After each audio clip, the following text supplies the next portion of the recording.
ketika teman-teman melihat apa yang dikatakan oleh Alexis Carrel yang menulis buku tentang The Material of Human, atau menurutnya manusia adalah manusia adalah makhluk spiritual yang terjebak pada alam material.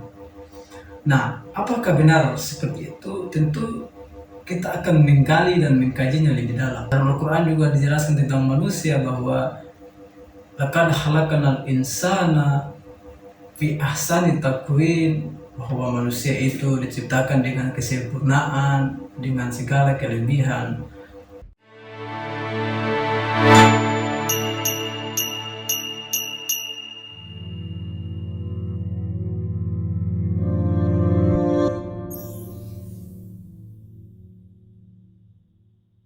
Bismillahirrahmanirrahim. Teman-teman yang amat saya hormati, dalam kesempatan ini saya mencoba menjelaskan tentang tema kita kali ini tentang kreasi manusia di alam. Nah, pembahasan tentang manusia cukup kompleks ketika teman-teman melihat dalam penjelasan filsafat. Nah, manusia dijelaskan dalam filsafat itu mencari kemendasaran daripada manusia itu sendiri, sehingga filsafat itu sebagai dasar daripada segala ilmu, sehingga dalam filsafat Islam itu dikenal sebagai al-wujud huwa bima huwa mawujud, atau kemendasaran daripada sesuatu. Nah, posisi filsafat sangat sentral ketika berbicara tentang manusia, karena manusia sendiri adalah makhluk yang paling sempurna yang dijelaskan dalam Al-Quran dan lain sebagainya. Sehingga salah satu yang menarik dari kemanusiaan itu ketika para filsuf, para pakar itu mencoba menggali tentang manusia. Apa yang dimaksud oleh manusia, apa tujuan manusia, bagaimana hubungan manusia dengan dirinya, hubungan manusia dengan alam, hubungan manusia dengan Tuhannya. Situlah titik-titik sentral manusia.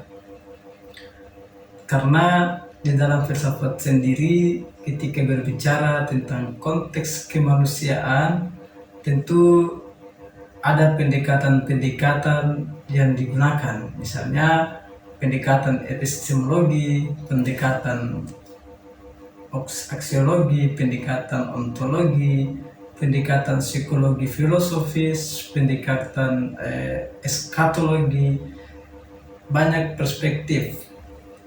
Tetapi ketika manusia dikaji dalam ilmu mantik atau logika, itu memulainya dari melihat perbedaan dan kesamaannya, atau dalam logika disebut sebagai different dan genus. Nah, genus ini adalah dilihat dari segi jenisnya. Nah, manusia ini memiliki jenis yang sama atau yang jenis yang dekat pada dirinya, yang disebut sebagai manusia adalah hewan. Hewan ini misalnya kucing, kambing, tikus, sapi itu memiliki satu kesamaan dengan manusia. Ketika manusia makan, kucing juga makan. Ketika manusia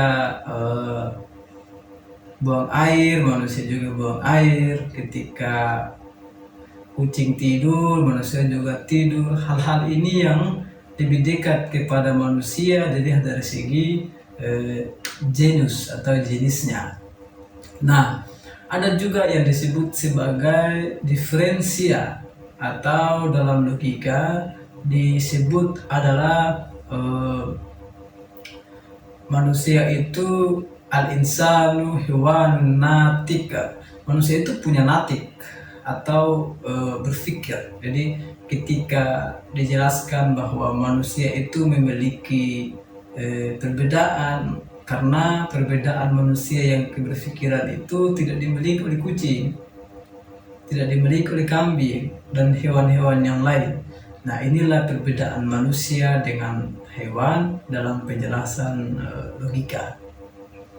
Nah, tentu ini hanya sebatas definisi dalam logika, tapi di dalam pembahasan filsafat menggali lebih dalam tentang apa itu tujuan manusia, kemana manusia akan pergi, dan segala kebutuhan-kebutuhan manusia dan lain sebagainya. Oleh sebab itu, selain daripada manusia memiliki perbedaan dan memiliki identik yang membedakan dia dengan hewan yang lain, manusia juga memiliki banyak problem pada dirinya, sehingga segala sesuatu yang ingin dilakukan oleh manusia untuk menjawab persoalan-persoalan ini.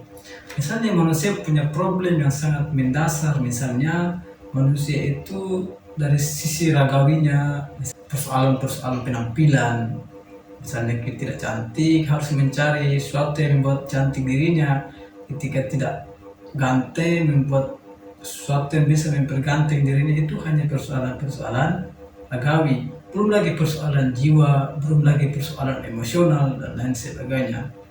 Nah, ketika teman-teman melihat apa yang dikatakan oleh Alexis Carrel yang menulis buku tentang The Material of Human, atau menurutnya manusia adalah makhluk spiritual yang terjebak pada alam material. Nah, apakah benar seperti itu? Tentu kita akan menggali dan mengkajinya lebih dalam. Dalam Al-Quran juga dijelaskan tentang manusia bahwa laqad khalaqnal insana fi ahsani taqwim, bahwa manusia itu diciptakan dengan kesempurnaan, dengan segala kelebihan. Tentu kita kembali melihat pada realitas kehidupan kita, banyak yang berubah pada era modern. Misalnya ketika dulunya orang hanya mengirim informasi atau mendapatkan informasi yang sangat terbatas, ketika dulunya orang hanya mengirim surat kepada orang lain, namun sekarang kita hanya mengetahui informasi dalam sekejap. Itu menunjukkan kepada kita bahwa manusia itu memiliki kelebihan yang ada pada dirinya, imajinatif yang luar biasa, sehingga mampu memecahkan problem hidupnya dengan cepat. Misalnya ketika kita berangkat berpindah dari suatu tempat ke tempat lain, ketika tidak ada transportasi, maka sungguh sangat lama, membutuhkan waktu yang menguras tenaga dan lain sebagainya. Tetapi dengan munculnya manusia, dia mampu memaknai segala problem hidupnya dan memecahkan masalah untuk menemukan solusinya, sehingga hari ini kita kenal sebagai transportasi yang kita gunakan dengan cepat. Nah, di lain sisi, manusia juga memiliki hubungan dengan Tuhan yang tidak bisa terpisahkan, karena segala sesuatu manusia masih bergantung. Ketika kita berdoa, ketika kita dalam keadaan susah dan lain sebagainya, masih membutuhkan tangan Tuhan. Disinilah kita bisa melihat bahwa sungguh besar potensi yang ada pada manusia yang dia aktualisasikan kepada kehidupannya untuk menyelesaikan problemnya. Jadi selain daripada manusia punya kreativitas berpikir, manusia juga punya masalah-masalah yang ingin dia selesaikan, sehingga diskursus tentang kemanusiaan sungguh sangat kompleks. Nah, sampai di sini kita akan melanjut pembahasan ini dalam sesi selanjutnya. Terima kasih.